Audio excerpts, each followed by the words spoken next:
Oh, hey, online business friend. Heads up, I'm gonna say a word that might trigger you. Visibility. Oh, cringy. Yes, I know. Tell me in the comments how you feel. Hi, friend.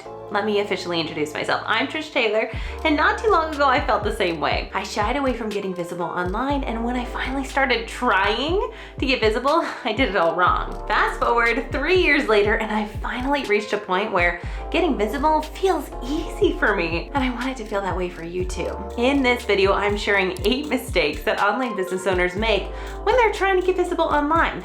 Let's get into it. Visibility mistake number 1, looking to industry leaders to model what you should do. When you're trying to figure out who you are in this online business space, you naturally look to people who have been successful at it because they're ahead of us, right? So we begin using them as inspiration. We look at their content, topics, the things that they're selling, how they're selling the things that they've converted well. And then we start to implement those things for ourselves because it worked for them, right? But we forget that we may be in the same industry, but have different perspectives and different lived experiences, and that we are different people running different businesses with different metrics of professional success. And so then we end up creating content about things that aren't really that interesting to us, or conforming to popular industry beliefs, or building a business model that might be exciting AF for someone else, but might be hurtling you towards burnout, you know? And that doesn't allow you to get visible in the way that you want. It feels inauthentic, and it's probably jamming up the flow of your creativity a lot. In fact, you probably even felt like you're not standing out. It's because you're not. I'm sorry to just say it out there like that, but it's true. You know it, I know it, I've been there too. I really get it. If you're just following along and touting the same old narrative, you're just adding to the noise on an already rowdy platform. You want to cut through all that basic chatter and catch the attention of your soulmate clients in a way that allows them to feel seen and heard in a really genuine way. That makes them want to check your page for new content. Be the first to sign up for your programs and become a part of a real community. So make sure, if you want to scale your branding and your visibility authentically, you need to stop looking at other industry leaders as the gold standard and look inward instead to create honest, polarizing content that's derived from your unique perspective. Don't be afraid to post something that'll get you noticed, because that's actually the entire point, isn't it? Visibility mistake number 2 is not having a proactive strategy for your visibility. For example, treating Instagram posts like a sporadic journal entry and expecting your PayPal account to pop off probably isn't going to work. I'm not saying that Instagram can't be your only source of revenue, because it definitely can be if you're being strategic about using this app. Reels, lives, polarizing posts that people will share to their audience for some cross-platform love and engagement. I say this with love and so much compassion for all my busy entrepreneur friends watching, because I've been there. I had other funnels running in the background with ads that were supporting my business growth. So I wasn't prioritizing posting on Instagram, and it wasn't helping me grow organically. But if you desire to create aligned visibility and give your potential clients ways to connect with you, giving your social strategy a little glow up can definitely help build, grow, and scale sustainably. In fact, if you're trying to reach new people or take your business to the next level, then it's time that you get honest with how proactive you want to be about getting in front of new soulmate clients. You can start with your online home, your website, your social media platforms, and the content that you create. Make sure that you're telling your brand story, spreading the message of who you are, how you want to be represented. And when you're ready to attract new eyeballs to your magnetic brand, you can join forces with other business owners who have aligned audience to increase this visibility. It's a win-win for everyone involved. You both get featured to new audiences, and your communities get new teaching, entertainment, and information that's going to be supportive to them too. You could do Instagram lives with them. You could request to be on their podcast. You could have them on your podcast. This helps create a supportive, cohesive network of visibility between audiences, where they trust that person because that person trusts you to come in and serve their people. So you get a more instant result in terms of know, like, and trust, and get an influx of followers who are interested in what you have to say. So instead of banking on your post going viral and maybe reaching some of the right people, because let's face it, that's really hard, right? The Instagram algorithm is an annoying mystery to all of us. So let's get intentional with the type of visibility you'd like to create. Mistake number 3 that online business owners make when they're trying to get visible online is trying to be everywhere, all at once. That's what I did. I tried to be everywhere and I got really, really busy doing absolutely nothing.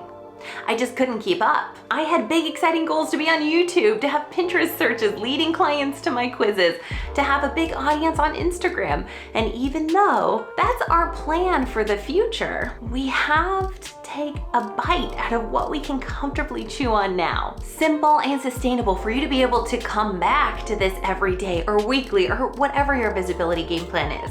Because if you can't keep up with whatever plan you've created for yourself, you're setting yourself up to fail.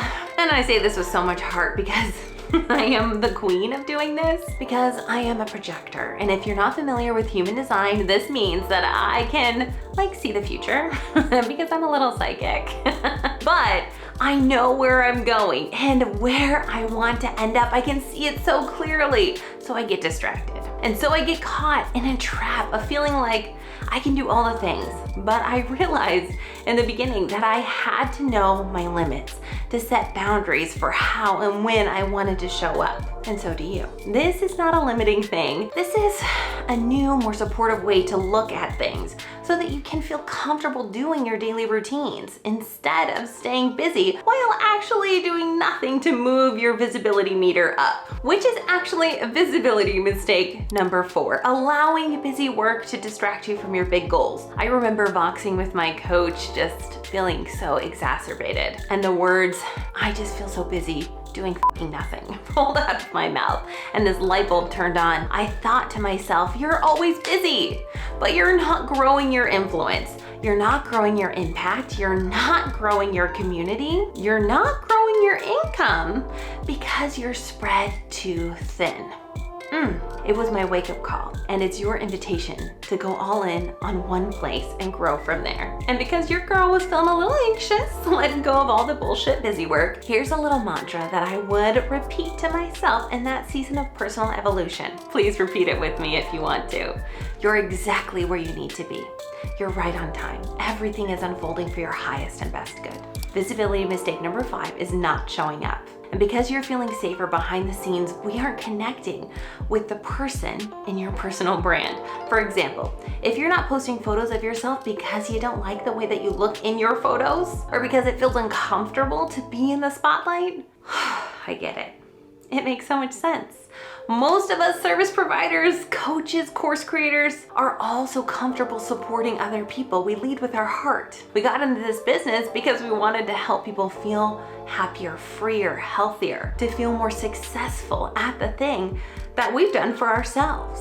So we don't want to get visible. What we actually want is more clients to support consistently, to scale our impact, to make more money sustainably. But in order to receive that, we have to grow our reach somehow. And that's where that cringy word, visibility, comes in. And when we master our message and embody our confidence, I promise visibility starts to get so fun. But if you're feeling triggered by having to get visible right now, it's probably because it doesn't feel safe to be seen yet. When it comes to showing up, I see a lot of my clients struggling because they don't like the way that they look in their photos, or they're not comfortable on video, or they can't think of the right things to say. Or maybe we've gained some weight. Because as business owners, gosh, don't I know it, our health sometimes takes a back seat to the priority list, right? And when we're focused on scaling, maybe you're actually worried what comes after the visibility. Are you ready for more? And so all of these things are contributing to feeling and staying hidden online because we're not comfortable being seen. So visibility mistake number 6 is not showing up as your authentic self online. So let's talk about how to start showing up powerfully and magnetically. You can use style as a tool of self-expression.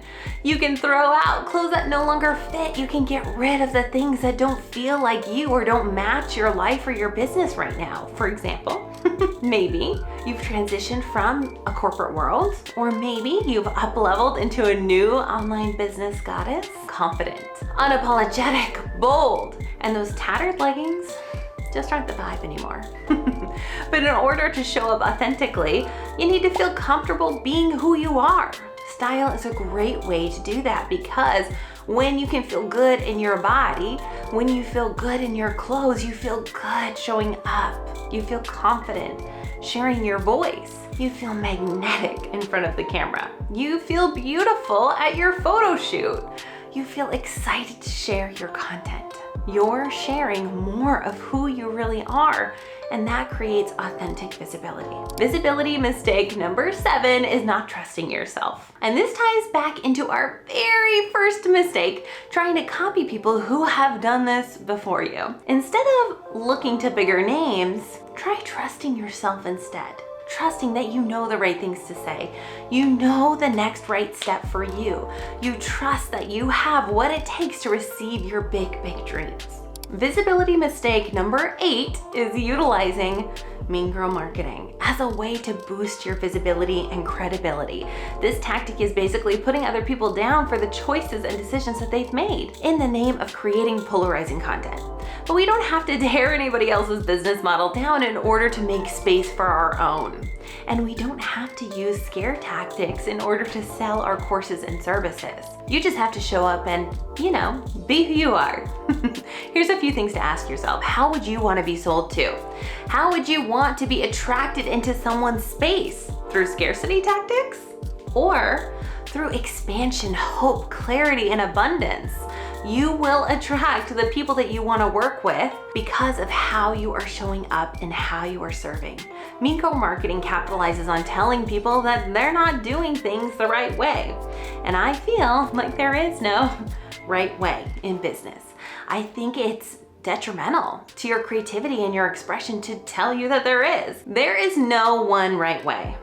There's just your way. If you liked this video, hit that like button and share it with your online business bestie who wants to get visible too.